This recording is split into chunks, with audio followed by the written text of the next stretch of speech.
first register on the electoral list. This is a message from Equinoxe Television.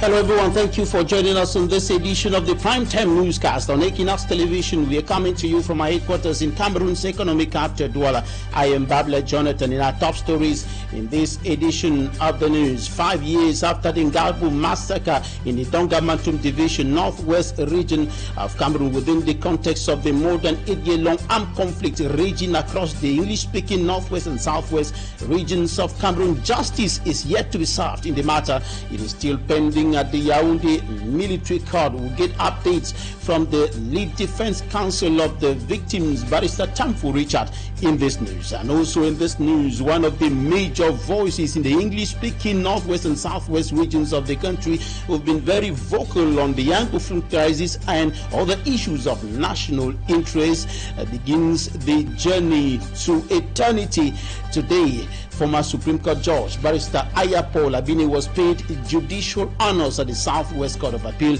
today. And out of the country, the success of Musa Faki Mahamat at the helm of the African Union Commission is expected to be known in the weeks or better still in the hours ahead. It is one of the major points on the ongoing ordinary summit of African heads of states in Addis Ababa, Ethiopia, where Prime Minister Chief Dr. Joseph John Gute is representing the President of the Republic, Paul Biya. Those were our top stories.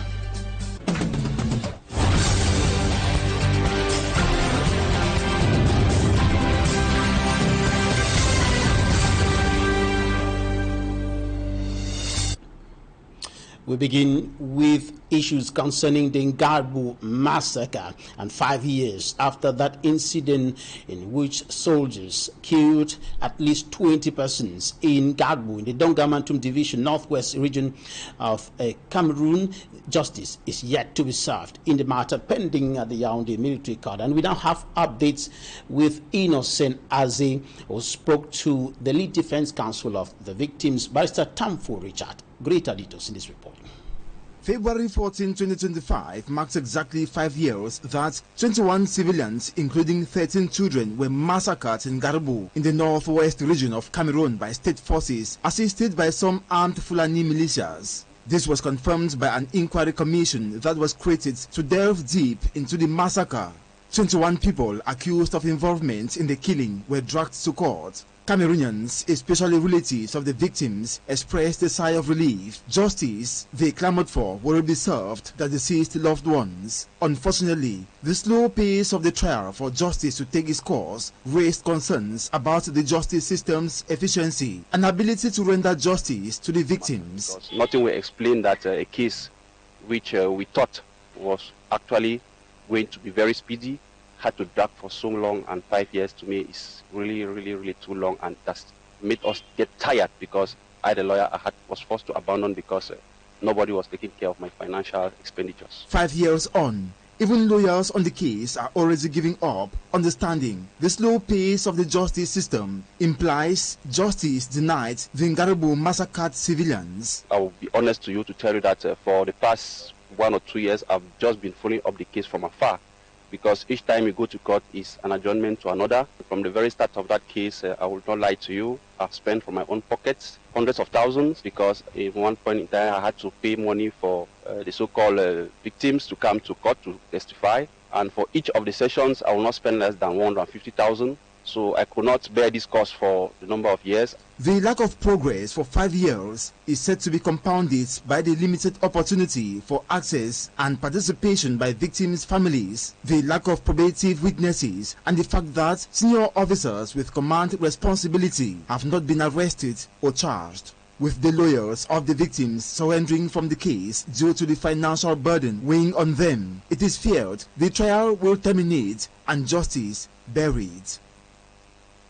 One of the major voices in the English-speaking northwest and southwest regions of the country who have been very vocal on the Anglophone crisis, Justice Ayah Paul is now on the journey to eternity. The late Chief Justice Ayah Paul has been given judicial honors at the Court of Appeal in Boya.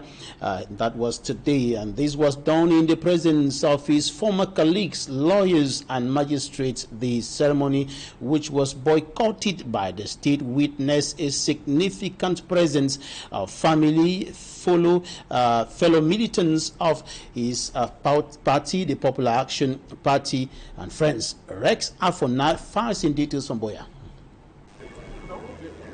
Here lies Chief Justice Ayah Paul Abine. He has received the honors due him for his long-term involvement in the judiciary in Cameroon. He is an icon in the judicial family and has left his marks. He is dead today. We are in our robes. You can find the whole courtyard is full of lawyers to pay him last homage. This homage is in fact to show our sign of solidarity for a fallen hero. And we regret there is a vacuum already created in the judicial family. And so he leaves behind great people he had trained, he had lectured, and in fact, our tears are flowing. His legacy, which anchored on his never-fading desire to defend the interests and rights of Cameroonians, was re-echoed by his colleagues. We know that within the magistracy, he has been able to climb all the echelons. And we know that as a magistrate, he was a super-scale magistrate. And to talk about his political life, we know that this is one of the persons who stood his grounds when the Constitution wanted to be revised or amended in 2008. And for that reason, he had to oppose to that and engaged into a political life, which we all know how it turned out to be. And even in his dying days, with the outbreak of the ongoing Anglophone crisis, we know very well that his accounts were frozen, and for all this while he has been crying out loud that he needed his money to treat himself. And I think that these are some of the obstacles who have really precipitated his death. For the salvation of your servant Paul, to beseech your mercy. A mass has been said on his behalf at the St. Anthony Parish in Small Sopo. Both ceremonies were attended by some political figures and also the president of the Cameroon Bar Association. Ayah Paul Abine, one-time member of parliament, candidate for the presidency, and judge at the Supreme Court, will journey to his native Akwaya, where he will be committed to Mother Earth. Due to Zamai refugee camp in Mokolo subdivision, Mayo-Chanaga division, far north region of the country, to show you the deplorable living conditions of those who fled violence in Mozogo due to Boko Haram attacks, and the displaced persons in the hundreds of thousands are facing many challenges. They are in dire need of aid. Details with Immaculate Fogwe. Faces exuding frustration, hardship, distress, and disappointment. These women are among hundreds of displaced persons now residing at the Zamai refugee camp in Mokolo subdivision, Mayo-Chanaga division, far north region of Cameroon. Originating from Mozogo in the Marit-Muskota subdivision, they all had to abandon their respective localities due to Boko Haram insurgencies to seek refuge in Zamai. Despite having fled violence, we are now confronted with other challenges such as food shortage, difficult access to health care, and extreme poverty. While they undergo hardship in Zamai refugee camp, their hometown, Mozogo, is depreciating under the weight of abandonment. Back in Mozogo, abandoned shoes, locked up buildings, and depreciating structures are the only signs showing that life once existed in this area. Most of us eat once a day, even children who are less than 5 years old. A lot of children here don't go to school because their parents can't afford paying school fees. A lot of those who get sick opt for home remedies because we can't afford paying for health care. We really need help. We are here because our village is not safe. Please, We want to go to school. We need your help. If possible, measures could be taken so we can learn a trade and can take care of ourselves and our family members. Concerned about the well-being of the people, the Lamido and the mayor of Mozogo, accompanied by all the traditional rulers, paid a visit at the Zamai refugee camp to provide them support. We came to comfort them and let them know that we care about them. The government is putting in efforts to eradicate Boko Haram so we all can go back to our respective villages. I want to thank the Defense and Security Forces and Vigilante Committee members for the efforts made to ensure that they are secured. In order to meet up with their needs, a community development structure has been created. The funds raised will be used to purchase basic necessities. The Lamido equally calls on the population to be patient while assuring them that measures have been taken to contain Boko Haram insurgencies. Work to demarcate the Mabedbed Park in the far north region of Cameroon has been suspended. This decision was announced following a crisis meeting attended by some government officials alongside the Prime Minister, Chief Dr. Joseph Jangote at his office in Yaoundé, and the measure aims to ease ongoing tensions in that part of the country that have persisted since last week's violent protest. The meeting came on the heels of the visit of the Minister of Territorial Administration to Kaile. Asia Lucy Liengu has greater details. 1 week after the protest in Gidigis in the far north region, where inhabitants disagreed with the creation of the Mabedbed National Park, the government has embarked on an initiative to dialogue with the population and address their concerns. The mission is headed by the Minister of Territorial Administration, Paul Atanganji, who chaired a closed-door consultation meeting at the CPDM Party House in Kaile. During the meeting, Minister Paul Atanganji conveyed a message of reconciliation, which according to him comes from the head of state. We have heard all the problems, all the complaints that are able concerning the launching of this park, which apparently has created a lot of problems.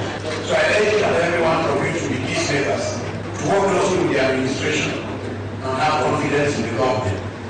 And since I was sent here at the esteemed instruction of President Paul, we will tailor our report to the head of state. And we are all convinced that as the father of the nation, he will take the most adequate decision. He also called on parents to closely supervise their children, especially those engaging in violent activities and consumption of hard drugs. Les gens ont parlé avec le cœur.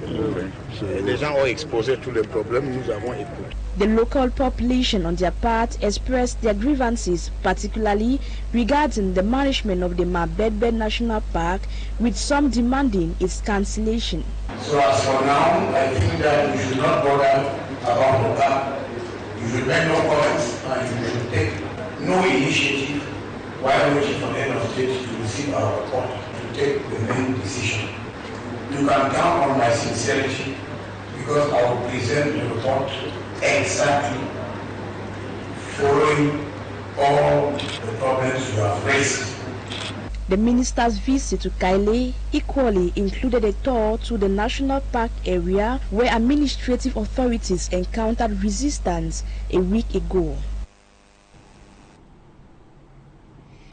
Another Cameroonian musician dies. Moni Eka, a talented singer, has passed away, and according to initial reports, the musician, member of the Petit Pays Sans Visa team, died following a cardiac arrest at the Douala General Hospital. Details with Cedric Chakujo.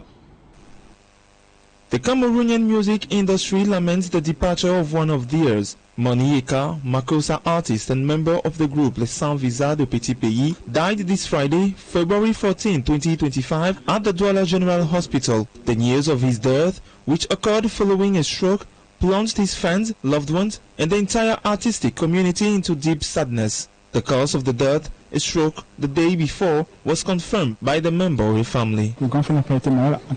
My big brother wasn't sick as such. We talked Tuesday morning. We talked about everything and nothing.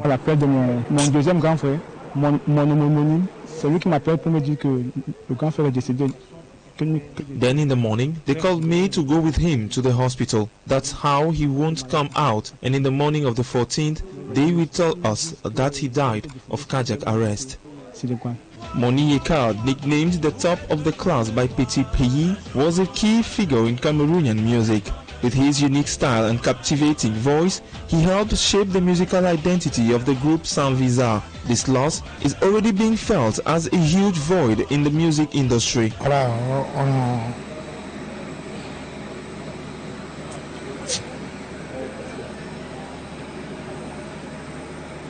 Tributes are pouring in from all sides, testifying the impact the artist had. He was a very respected and humble artist. He always came to me asking for some advice. It is really a big loss. It's sad. I met him when I entered the group of Sans Visa. He is the one who gave me the name Mathématique. I really regret the person. He was a very great man. Fans of the group Les Sans Visa and Moni Eka remember him as a passionate, generous artist who was always ready to share his love for music. Son vie ne sera jamais remplaçable. Ce sera jamais remplacé. Parce que nous gardons de lui le souvenir de quelqu'un de très bien et de très positif. C'est très important. C'était quelqu'un de bien, c'était une belle personne, c'était une belle âme.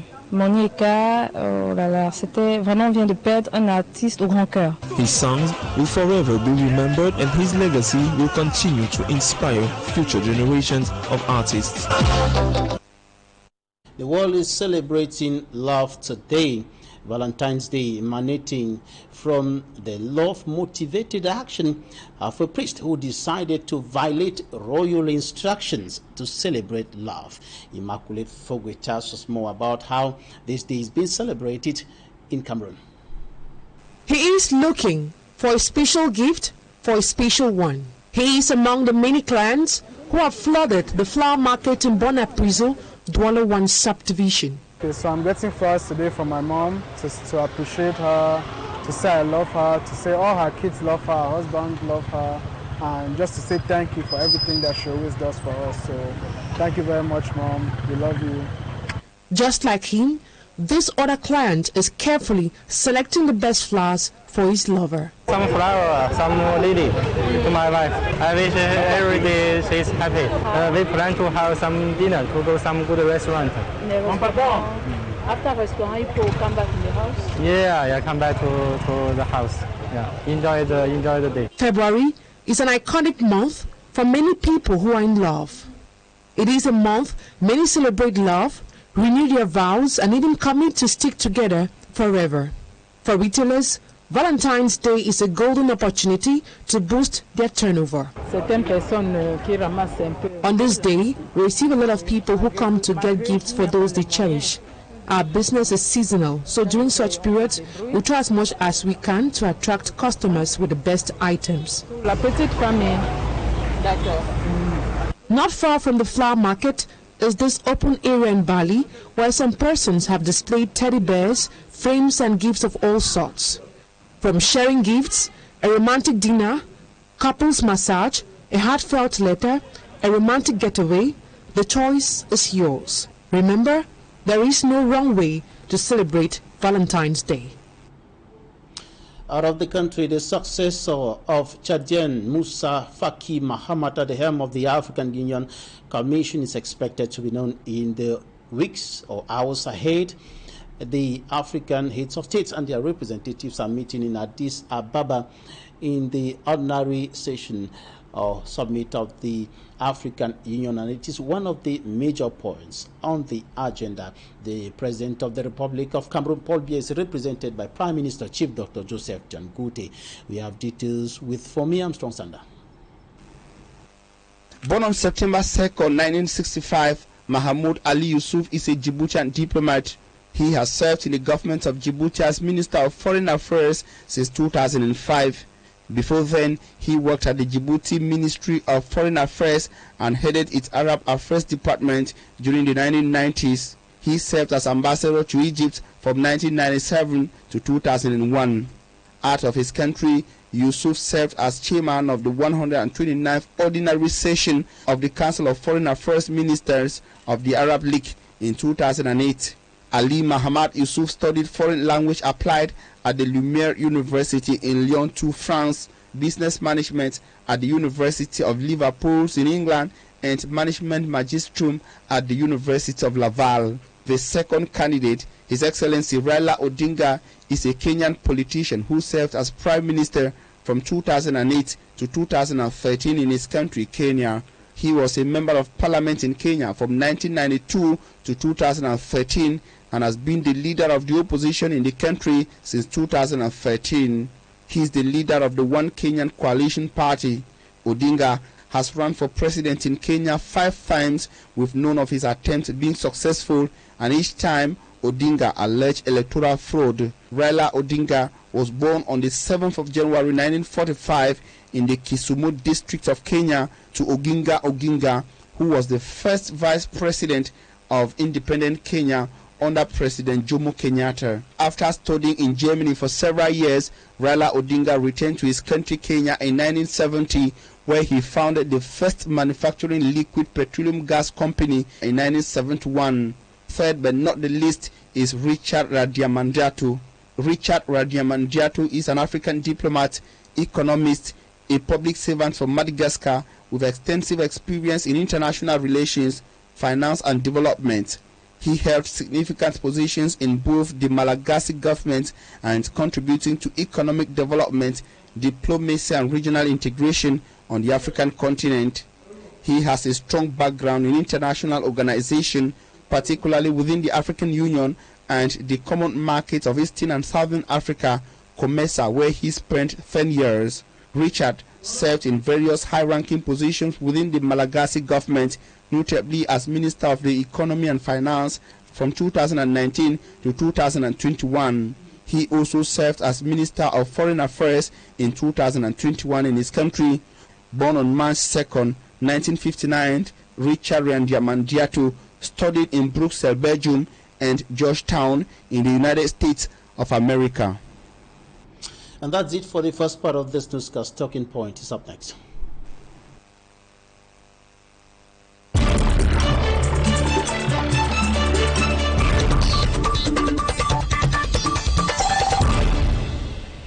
In Talking Point today, we are looking at some issues concerning efforts to resolve the 8-year-long armed conflict and the decade-old Anglophone problem in the predominantly English-speaking northwest and southwest regions of the country. And our first guest today is Michael TAKIE. He is a Cameroonian civil society leader. He is the chairperson of the Cameroon Coalition for Federalists, Cameroon Coalition of Federalist Groups, CCFGA, and he joins us from London, United Kingdom. You're welcome to Talking Point today. First question, some civil society groups out of the country, in the United States and other parts of the world, are coming together in a bid to find a way out of the impasse in the northwest and southwest regions of the country. Tell us more about this. We have been talking behind very, I would say, closed doors, because there has been a lot of issues in existence as to who is who when it comes to the issues that face the former Southern Cameroons. And one of them is that since we had the present Anglophone question and the crisis that broke in 2016, various groups have been advocating for various, I would say, things, including some of us standing for federalism as the only sustainable way for our people to manage themselves and lead a good future. So, and we also have those that think only an independent former Southern Cameroons would be the future. That's where the difference came. So when we were contacted, it was on the fact that the CCFGA strongly believe that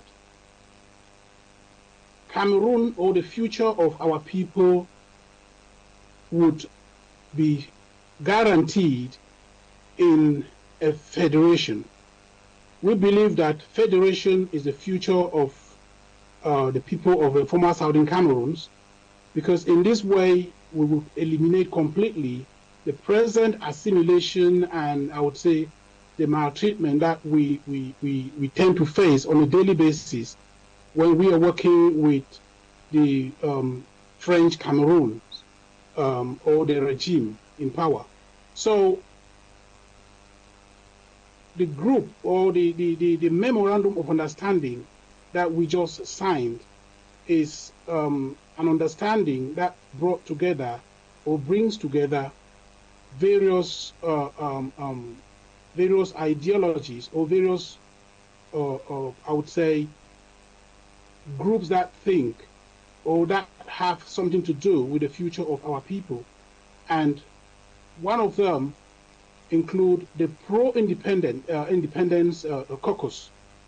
They are strongly advocating for an independent former Southern Cameroons. And we have the civil society caucus, which is made up of the people on the ground, the people in the on the grassroots, the made up of the clergies and I would say independent voices of the people of former Southern Cameroons.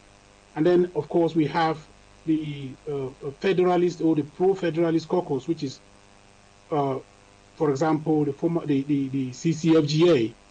And there are other individuals who advocate for federalism as the future of not only the people of former Southern Cameroons, but the future of Cameroon at large. The organization, the CCFGA, has been closely monitoring happenings in the northwest and southwest regions of the country and carrying out some investigation with your members who are on ground in those two regions. What is the actual situation as per the information at your disposal? Memorandum of Understanding was crafted based on the fact that our people have suffered for a long time. There is a lot of division amongst us. When I mean us, those of us of the former Southern Cameroons descent, there is a lot of disagreement. Some saying it's federalism, some saying is complete separation, and this has not led or taken us anywhere. People have lost their livelihoods. People have actually lost even their reputations because of all this. But we've come together to realize that we are fighting almost for the same thing. And there are levels or there are points where we do agree. And we can still agree on these aspects while forging ahead. So this is the whole base or basis of the Memorandum of Understanding. The Memorandum of Understanding, that document that you have, the press release, is to tell our people that there is a way forward. We may have our differences, but that which keeps us together is obviously more, is bigger than that which causes the separation. We all, I think, at the moment, if not because of the regime that has bad faith for the country at large, we wouldn't be here. The issues that the people of former Southern Cameroons have would have long time ago been resolved. We wouldn't be, 2016 could not have happened. But it's mainly because of poor governance, and I'm sure the ill intention of the regime to assimilate the people of former Southern Cameroons. So the Memorandum of Understanding, like I said, is for us to agree to disagree, but at the same time realize that we have a lot of things in common that bring us together than that which separate us. So we are agreeing that henceforth we shall be cooperating together.